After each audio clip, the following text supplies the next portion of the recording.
안녕하세요. 2016년 칼럼인데요. 중국 대륙에서 발표된 신약 임상시험 결과에 80%가 조작되었다는 최신 언론 보도가 있다고 합니다. 이거는 비단 중국만이 아니라 미국에서도 1970년대에서 80년대 임상시험 결과를 조작하는 경우가 종종 있었다고 합니다. 그래서 관련된 미국 FDA 직원들과 제약사 직원들은 처벌을 받았고요. 그리고 이제는 이런 것들이 임상시험이 엄격한 규제 아래서 진행이 되게 되었죠. 그래서 점점 이제 세상을 발전해 가고 있는 거고, 어떤 것들이 임상시험 결과에 영향을 주는지 한번 살펴보도록 하겠습니다. 우리가 이제 어떤 약이 효과가 있다라고 말을 할 때는 관찰한 내용을 바탕으로 할 수도 있고요. 직접 실험을 해서 보는 내용도 있습니다. 이것 중에서 어떤 게 더 설득력이 있느냐라고 봤을 때는 당연하게도 실험이 더 설득력이 있을 겁니다. 관찰보다 더 좋다는 건데, 그런 것 중에 하나가 무작위 배정 임상시험이죠. 우리가 알고 있는 실험입니다. 옛날에는 이렇게 썼는데 요즘엔 이렇게 쓰지 않고 시험이라고 씁니다. 그래서 여기에서는 빗뚫림과 오류의 가능성을 최소화하여 최상의 타당성을 확보할 수 있다라고 되어 있는데, 이게 무슨 말인지 보도록 하겠습니다. 빗뚫림과 오류가 있다고 하는데, 우리가 어떤 값을 측정했을 때 실제 값이랑 어느 정도 오차가 생기게 되는데요. 그 오차의 종류는 두 가지가 있습니다. 하나는 비체계적 오차, 하나는 체계적 오차인데요. 이 체계적 오차랑 비체계적 오차가 합쳐지면 측정값이 나오죠. 그러니까 우리가 원래 측정하고 싶은 거는 요 실제 값인데, 실제로는 이 실제 값을 실제로 측정할 수 없습니다. 왜냐하면은 이러한 오차들이 있기 때문이라는 건데요. 여기서 이제 체계적 오차, 비체계적 오차를 볼 건데, 비체계적 오차라는 것은 무선적 오차라고도 합니다. 랜덤 에러라고 적혀 있죠. 반면에 비체계적 오차는 뭐라고 적혀 있냐면요, 시스테믹 에러라고 적혀 있습니다. 앞으로 살펴볼 거 예시들을 보면은 좀 큰 차이점이라고 볼 수 있는 것은 요 랜덤 에러 같은 경우에는 인위적이거나 체계적이지가 않습니다. 그리고 신뢰도랑 연관이 되는 것이고, 그 다음에 시스테매틱 에러, 체계적 오차라는 것은 연구자의 연구 설계 이런 것의 문제로 발생이 됩니다. 그리고 타당도랑 연관이 있는 거고요. 그래서 타당도가 낮다면 체계적 오차가 발생할 수밖에 없다. 무슨 말인지 모르겠죠. 이렇게 보면은 하나씩 이제 풀어가는 게 필요하겠죠. 그래서 앞에 봤던 체계적 오류, 비체계적 오류가 있었죠. 이 체계적인 오류 같은 경우에는 시스템의 에러라고도 하지만 빗뚫림이라고 합니다. 바이어스라고 하는데요. 이 빗뚫림 위험이 체계적 오류. 우리가 주사위를 코인을 던진다고 해보겠습니다. 앞면이 있고 뒷면이 있고 이렇게 있죠. 근데 아주 밸런스하게 만들어진 코인이라면은 이게 확률이 50대 50일 겁니다. 그런데 우리가 10번을 던진다고 했을 때 항상 이 10번 중에 5번이 앞면, 그리고 5번이 뒷면이 나오지는 않죠. 그러니까 아무리 이제 밸런스가 있는 코인이라고 해도 10번을 던졌을 경우에는 뭐 8번이 앞면이 나올 수 있고 테일이 2번 나올 수도 있는 거죠. 이런 것들이 랜덤 에러입니다. 그래서 아까 봤던 요 식에서 보면은 우리가 측정하고자 하는 것을 만약에 이제 앞면의 횟수를 보고 싶다고 했을 때 동전을 던졌을 때 한 10번을 던졌어요. 그러면은 이제 실제 값은 5가 나와야 되겠지만은 실제로는 이 체계적, 비체계적 오차가 있기 때문에 뭐 8이 측정이 되기도 한다는 겁니다. 그리고 뭐 2가 측정이 될 수도 있고, 그 중에서 방금 봤던 랜덤 오류는 비체계적 오차라고 하는 거고요. 그래서 이제 랜덤 오차라는 것은 어떤 측정을 독립적으로 여러 번 반복하였을 때, 코인을 여러 번 던졌을 때 나타나는 오차는 완전히 불규칙적이죠. 우리가 뭐 예상할 수 없죠. 그리고 정규 분포에 따르는 것으로 기대된다. 그래서 불규칙적이기 때문에 비체계적, 체계적이지 않다라는 거고요.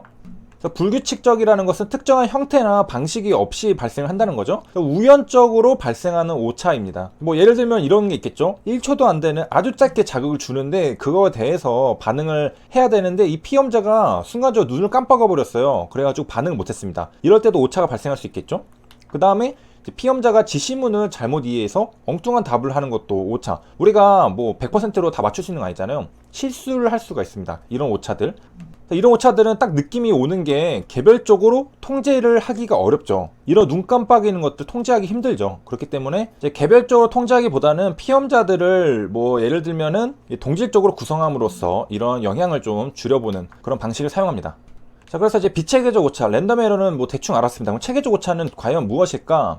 자, 하나의 예시를 들어보도록 하겠습니다. 우리가 패러렐 어사이먼트를 해가지고 이제 비교 분석을 하려고 해요. 여기에는 이제 신약을 주고 여기는 플라시보 군이 되고, 그래서 그런데 나눴는데 이게 한쪽은 남자고 한쪽은 여자만을 했습니다. 이거는 딱 봐도 이 실험 설계에 문제가 있어 보이죠. 그래서 우리가 두 개 값을 비교한다는 것은 당연하게도 양쪽 군의 동질성이 담보가 되어 있어야 합니다. 그래야지 우리가 좀 아주 타당하게 비교를 했다라고 분석할 수 있겠죠. 그리고 단지 이제 성별뿐만이 아니라 뭐 나이, 뭐 이쪽은 20대만 모아놓고 이쪽은 60대만 모아놓으면 당연히 여기가 결과가 좋겠죠. 그 다음에 뭐 기저질환, 그다음에 인종, 그리고 뭐 중증도, 뭐 여기는 말기만 모아놓고 여기는 뭐 일기만 모아놓고 하면은 당연히 이쪽이 좋겠죠. 그 다음에 인종도 마찬가지. 그 다음에 이런 것들이 있는데, 그래서 이쪽이랑 동일한 조건을 갖추지 못한다면은 우리가 이제 결과를 바라볼 때 영향을 미칠 수 있겠죠. 이런 것들이 빗둘림, 바이어스라고 합니다. 아까 이제 바이어스는 체계적 오차라고 했죠. 시스테믹 에러라고 했습니다. 그리고 연구자의 연구 설계 같은 데서 문제가 돼서 발생이 된다고 했습니다.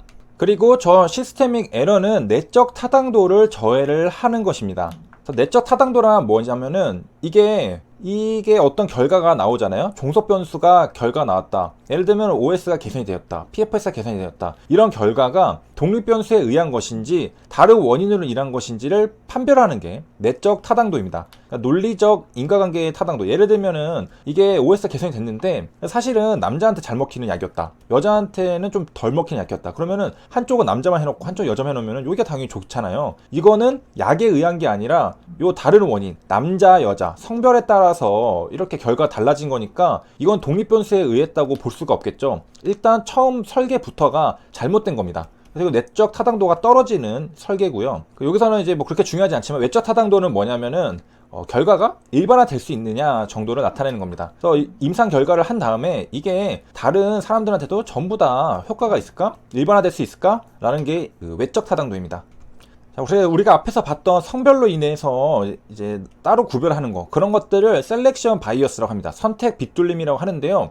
비교 대상군들의 기저 상태에 체계적인 차이가 발생을 해서 생기는 오차입니다. 이런 것들을 어떻게 제거를 할 수 있을까, 줄일 수 있을까라는 것은 여기 옆에 있는데요. 무작위로 배정하면 되겠죠. 남자 여자 구별해서 배정하는 게 아니라 그냥 무작위로 랜덤하게 하면은 여기 뭐 적당한 비율로 남녀, 여기 적당한 비율로 남녀가 배정이 되겠죠. 그리고 요게 영향을 주지 않기 위해서는 배정 순서를 음피해야 됩니다. 그러니까 눈을 가리고서, 눈을 보고서 남자네 왼쪽으로 가세요, 여자네 오른쪽으로 가세요, 이렇게 하면 안 되고 배정 순서 음피한 다음에 무작위로 해야 되겠습니다. 뭐 난수를 생성해서 이렇게 돌리던가. 그래서 핵심은 그 무작위로 해야 되고요. 그 다음에 연구자가 배정이 끝날 때까지는 알게 하면은 안 되겠죠. 아무래도 배정하는 과정에 연구자가 알고 있다면은 조금 영향을 줄 수 있을 여러 가지 가능성이 있습니다. 그런 것들을 이제 사전에 차단하는 그런 것이고요. 그 다음에 무작위를 했어요. 무작위를 했는데 이게 그 운 나쁘게도 한쪽에 남자만 그냥 90%, 여기도 여자만 90% 이렇게 되면은 이것도 조금 문제가 있을 수 있잖아요. 그래서 통계적인 검증을 실시해서 유의미한 차이가 이 두 집단에 있다면은 좀 통계적인 기술을 사용해서 뭐 보정을 할 수도 있습니다. 그 다음에 이제 배정 순서를 음피하는 방법은 뭐 외부로 사람들을 모집한다던가 전화, 그 다음에 내가 아닌 제3의 관리기관에 의해서 무작위로 일단 배정해주고 이쪽으로 보내주세요 라고 할 수가 있겠습니다. 그 다음에 이 외에도 뭐 리포팅 바이어스 같은 게 있는데, 보고된 결과, 보고되지 않은 결과, 그러니까 선택적으로 결과를 한다는 건데, 만약에 이제 연구를 시행해서 결과가 좋게 나왔어요. 그러면은 빨리 보고하고 싶죠. 빨리 보고하고 싶은데 결과가 만약에 나쁘게 나왔어요. 그러면은 보고하지 않는 것입니다. 이런 것들을 뭐 셀렉티브 리포팅, 선택적 보고라고 합니다. 저런 것들을 막을 수 있는 방법은 선택 전에, 임상시험 전에 등록을 먼저 하는 겁니다. 연구가 시행되기 전에 방법, 결과 변수 같은 것을 등록을 하고서 진행을 하면은 결과가 안 좋게 나왔다고 발표하지 않을 수는 없겠죠. 등록이 이미 되어 있으니까. 그래서 이거는 외국에서 반드시 해야 하는 강제사항.